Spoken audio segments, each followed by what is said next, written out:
বিশ্বাস করেন ভাই, এরকম টেস্টি তেহারি আজ পর্যন্ত আমি কোথাও খাইনি।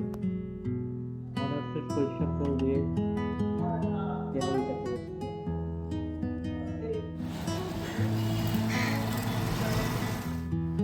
আসসালামু আলাইকুম এভরিওয়ান। আজকে আমার উইকেন্ড, মানে অফিস ছুটি। আর সকালবেলা উঠেই দেখছি মেঘলা দিন দিয়ে সকাল শুরু হয়েছে।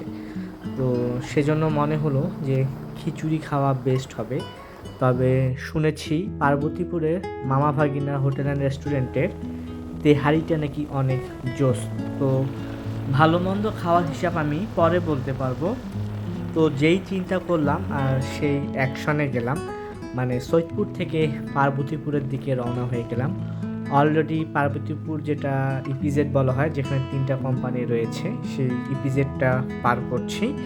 তো ইপিজেডের পরেই হচ্ছে এই ভাটা আর কি, ইট ভাটা পরে। এটা অনেক দিন যাবৎ বন্ধ ছিল, রিসেন্ট কাজ শুরু হয়েছে, মেবি এরা প্রোডাকশনে যাবে।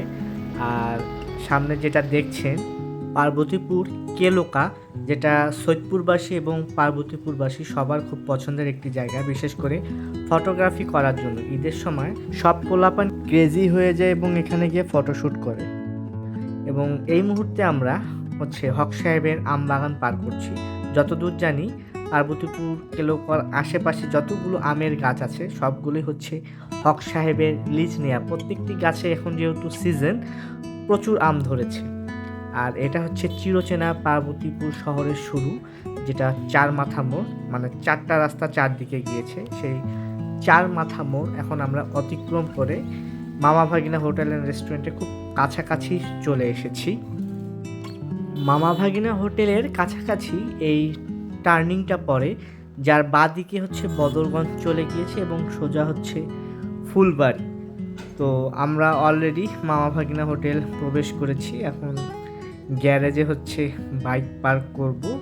পার্ক করেই আমরা ভিতরে চলে যাব সেই তাদের যে সুস্বাদু তেহারির গুণ শুনেছি বা গান শুনেছি সেটা ট্রাই করতে। সেটা ট্রাই করেই আমরা আপনাদেরকে হচ্ছে ফিডব্যাক দেবো। তবে বলে রাখি, ফিডব্যাকটা আমার পার্সোনালি অপিনিয়ন থেকে জানাবো।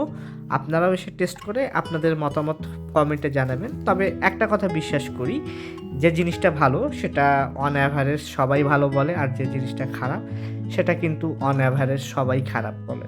তো যাই হোক, এখন আপনাদেরকে আমি 360 ডিগ্রিতে হচ্ছে এর যে ইন্টেরিয়রটা সেটা দেখিয়ে দিচ্ছি, আপনারা দেখেন। এটা হচ্ছে অনেক আগে কিন্তু একটা টিন শেডের মধ্যে হোটেল ছিল। তো রিসেন্ট তারা বছরখানেক হবে আর কি, তারা এটাকে নতুন করে হচ্ছে বিল্ডিংয়ের মধ্যে ডেকোরেশন করে আবার হচ্ছে নতুনভাবে স্টার্ট করেছে। তো এই হচ্ছে তার মোটামুটি ডেকোরেশনের ওভারভিউ। আর আমি আপনাদেরকে হচ্ছে খাবারের প্রাইজিংটাও ভিডিওতে দেখিয়ে দিচ্ছি, কোন খাবারের প্রাইস কত। ভিডিও পজ করে স্ক্রিন থেকে দেখে নেবেন। আর অবশ্যই যে পার্টটা মিস করা যায় না, ওয়াশরুমের পার্ট, হ্যাঁ, যেটা হচ্ছে মানে কীরকম পরিষ্কার সেটা আপনারা নিজের চোখেই দেখে নেন। কাঙ্ক্ষিত সকালের নাস্তা তেহারি চলে এসেছে। তো তেহারিটা দেখেন, মাংস দেখে মনে হচ্ছে মোটামুটি কোয়ান্টিটি দিয়েছে, খুব যে অনেক বেশি তা না। আর তেহারি থেকে একটু সরিষে সরিষে স্মেল আসছে।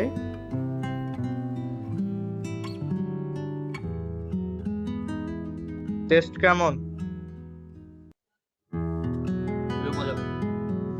আচ্ছা, তেহারির প্রাইস হচ্ছে 120 টাকা হাফ। আর টেস্টের বিষয়টা নিজে আগে খেয়ে নিই, তারপরে জানিয়ে দিচ্ছি।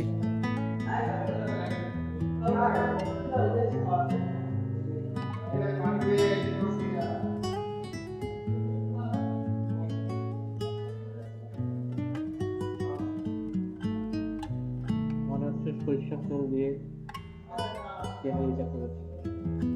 ভাই বিশ্বাস করেন, তেহারিটা খাওয়ার পরে টেস্ট আমার মুখে লেগেই ছিল। আমি আউট অফ 10-এ 9 দিব। এটা যদি আমার পার্সোনাল হচ্ছে অপিনিয়ন। তেহারিতে মাংস তুলনামূলক কম ছিল, বাট তেহারির যে টেস্টটা, রাইসের টেস্টটা, এটার জন্যই আমি হচ্ছে 9 দিয়েছি। 10 দিতে পারিনি, মাংস কারণ কম দিয়েছিল বলে। আচ্ছা, সকাল সকাল তো ভালো নাস্তা করেই ফেললাম। এখন ভালো নাস্তা করার পর কিন্তু একটু ভালো চা খাওয়া খুব জরুরি। তো ভালো চা খাওয়ার উদ্দেশ্যে আমরা বের হয়েছি। পথিমধ্যে এই সুন্দর সিনারিটা আমরা দেখলাম, যেটা পার্বতীপুর হচ্ছে মাইক্রো স্ট্যান্ডের পাশে অবস্থিত। আর এই যে রোড দিয়ে যাচ্ছে এটা মিশন রোড দিয়ে চলে আসলাম রামপুরার দাদার চা খেতে, যেটাকে হচ্ছে অনেকে বলে থাকে প্যাক চা। মানে এই চাটার মূল্য 10 টাকা, 10 টাকার প্যাক চা। এই চায়ের টেস্ট কিন্তু অসাধারণ। আপনারা যারা এখনও ট্রাই করেননি, রামপুরার এই দাদার দোকানে এসে চাটা ট্রাই করতে পারবেন। হ্যাঁ, তো আজ এ পর্যন্তই। সাথে থাকার জন্য সকলকে ধন্যবাদ। আর আমার চ্যানেলটি অবশ্যই সাবস্ক্রাইব করবে এবং আমার সাথে থাকবেন।